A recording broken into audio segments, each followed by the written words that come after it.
लोग कहते हैं कि मनुष्य भगवान का भजन करता है तो भगवान तारने के लिए आता है मनुष्य की वाणी को सुनकर।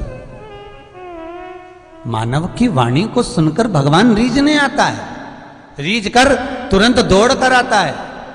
तो भैया हाथी कौन सी हिंदी जानता था? जब ग्राह ने शीश पकड़ा, मगर ने पांव पकड़ा, तो हाथी कौन सी हिंदी जानता था? उस हाथी ने तो अपनी भाषा में भगवान को पुकारा और भगवान दौड़ कर आ गए। भगवान दौड़ कर, भगवान स्वतः, भाषा नहीं। भगवान निर्मल मन सो मोहि पावा, मोहि छल छिद्र कपट ना भावा। भगवान को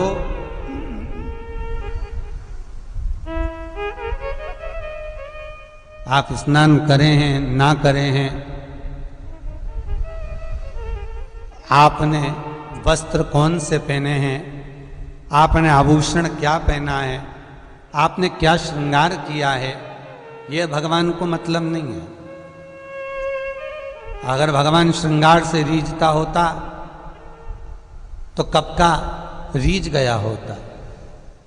भगवान धन और दौलत से रीझता होता तो कब का रीझ गया होता। पर भगवान को न धन से रिझाया जा सकता है, न दौलत और सत्ता से रिझाया जा सकता है, न आपकी सुंदरता से, न आपके श्रृंगार से रिझाया जा सकता है। अगर मेरे विश्वनाथ को रिझाना है तो केवल मन का पुष्प समर्पित कर कर भगवान को रिझा सकते हो। मन का पुष्प।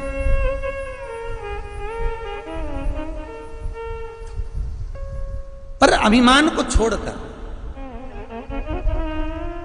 उस अभिमत्ता का त्याग करते हो। दुनिया की सबसे ताकतवर वस्तु है, दुनिया की सबसे ताकतवर धातु है लोहा। तलवार बनती है, लोगों का सिर काट देती है। बंदूक बनती है, लोगों को मार देती है। गुप्ती बनती है, भाला बनता है, फरसा बनता है, लोगों को मार देता है। कुदाली, हथौड़ा, सब लोहे का। दुनिया की सबसे ताकतवर अगर कोई चीज है, दुनिया की सबसे ताकतवर वस्तु है, धातु है, तो लोहा। और लोहे को अगर अभिमान आ जाए कि मैं इतना बड़ा ताकतवर, तो लोहे को अभिमान आए तो भूलना मती, लोहे से ज्यादा ताकतवर होती है अग्नि, जो लोहे को भी गला देती है। बोलो सही है कि नहीं है? टीवी वालों जितने सुन रहे हो सब ध्यान से सुनो। लोहे से ज्यादा ताकतवर है अग्नि, और अग्नि को अभिमान आ जाए कि मैंने लोहे को गला दिया, तो अग्नि भी अभिमान ना करे। अग्नि से ज्यादा ताकतवर होता है पानी, जो एक बाल्टी डाला ठंडा। पर पानी को अगर अहंकार आ जाए कि मैं सबसे ज्यादा प्रबल हूं, तो पानी से ज्यादा ताकतवर होता है मनुष्य, जो लोटे में भरकर गिलास में भर के डकार जाता है।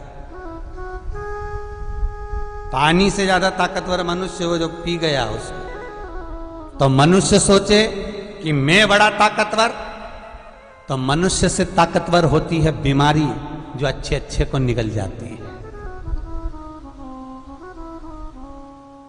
लोहे से ताकतवर, जम के बोलो, अग्नि। अग्नि से ताकतवर पानी, पानी से ताकतवर मनुष्य, और मनुष्य से ताकतवर बीमारी, जो अच्छे अच्छे को निगल जाती है। कितने ही शूरमा, कितने ही सूरमा इस भूमि पर पैदा हो गए और मर मर के चले गए। कितने ही। मनुष्य से ज्यादा ताकतवर है बीमारी, और बीमारी से ज्यादा ताकतवर है मेरा महामृत्युंजय, मेरा देव आदिदेव महादेव, जो मृत्यु जय कहलाता है, जो मौत पर भी विजय प्राप्त कर लेता है और बीमारी को भी जीत लेता है। बीमारी, वो महामृत्युंजय, वो महादेव।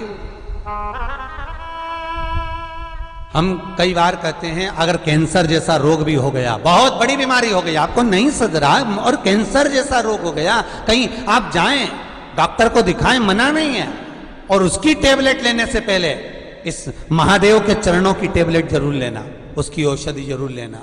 एक बार जहां शिव और सती का विवाह सतयुग में हुआ था, त्रिजुगी नारायण में, हम पार्वती के विवाह की बात नहीं कर रहे, हम सती के विवाह की बात कर रहे। जिस भूमि पर त्रिजुगी नारायण में शिव और सती का विवाह हुआ था, जहां दक्ष प्रजापति ने माता सती का मंगल पाणी ग्रहण संस्कार करवाया था, कन्यादान किया था, भगवान शंकर और सती के विवाह की अग्नि आज तक जल रही है त्रिजुगी नारायण में। केदारनाथ जी जाते हैं, उसके पहले गौरी कुंड आता है, गौरी कुंड से लेफ्ट में 8 किलोमीटर की 10 किलोमीटर की दूरी पर त्रिजुगी नारायण है।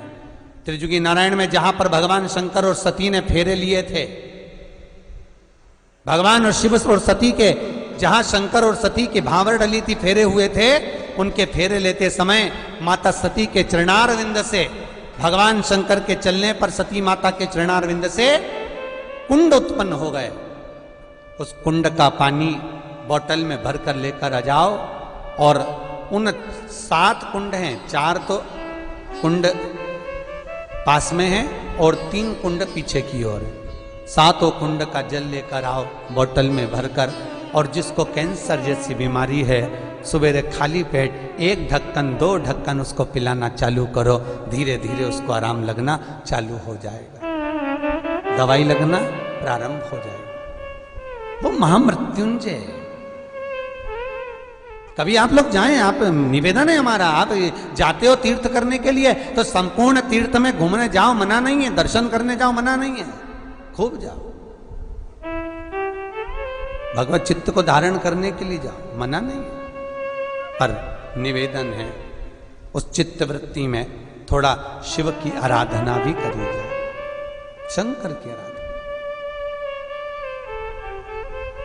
भगवान शिव को पाने का एक तरीका है आपका मन, आपका चित्त, आपकी वृत्ति।